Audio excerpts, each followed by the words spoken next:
Rustic, a local farmer, decided that he would take the opportunity to trespass upon what was previously my property. I suppose he felt that since I had recently departed this life, that there was nothing he could do to correct his behavior. Departed? Did you hear him say departed? Suffice it to say, he recognized me at once. Oh, he recognized me indeed, for he had been at my funeral. Funeral? Why would he have a funeral? Now, Mr. Chu, you are just being absurd.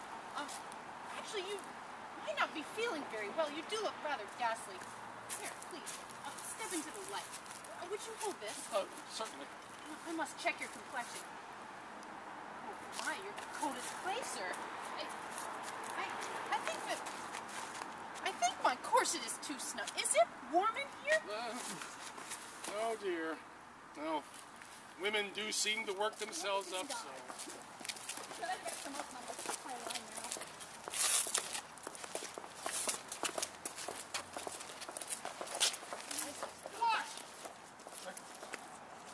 What are you all looking at? Do I deserve less respect than any other person? A servant is still a man, flesh and blood, like all of you. And murder, I could never do such a thing. Liars. Every one of them liars. What say you? Or you? Do I appear capable of such an offense? Well, do I? Well, that is what was said of me. That I, Cooch Turner, had tried to kill Mr. Isaac West with a sledgehammer. But it was Mr. West who had tried to kill me. I remember it well. I had just brought water to him when he called me into the study, and he told me to sit, and I obeyed.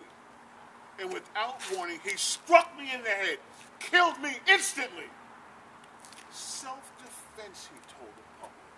Self-defense? That I tried to scheme and murder him, but it was him who had tried to kill me. Then this Mr. West, possessed with the heart of the devil, proceeded to sever my hands, my feet, and then my head, and bury them along the railroad tracks on the other side of town.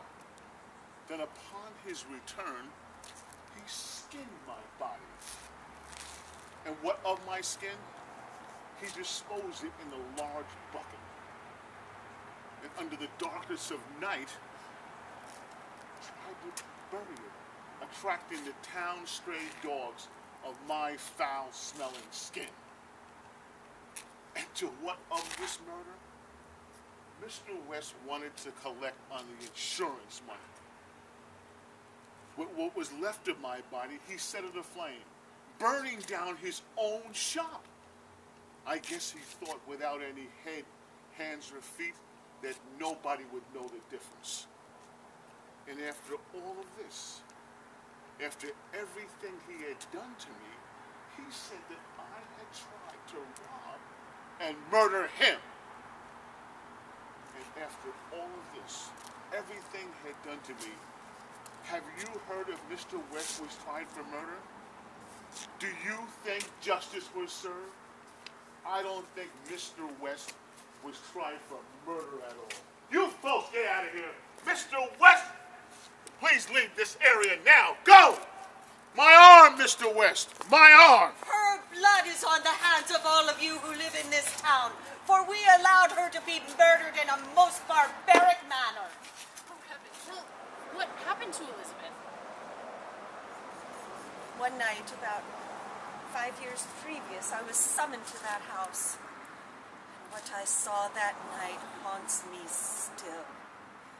I found Elizabeth languishing in the garret, in such a deplorable condition.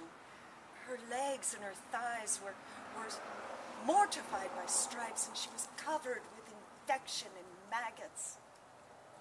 I was called to help clean her wounds, but she couldn't move. All she could do is lie there and cry and plead for death.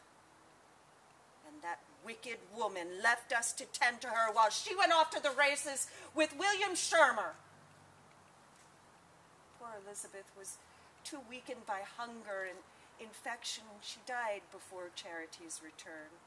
Oh, the poor wretch, if only something could have been done sooner. She wanted to die. She told me that Miss Charity refused to build her a fire because the girl had threatened to throw herself in it. She wanted to die. She asked me to pray for her soul. Oh, but I could have done more. I could have done more. Oh, my, what a truly tragic... No harm, she says. No harm at all. Ah! My, she's an odd character.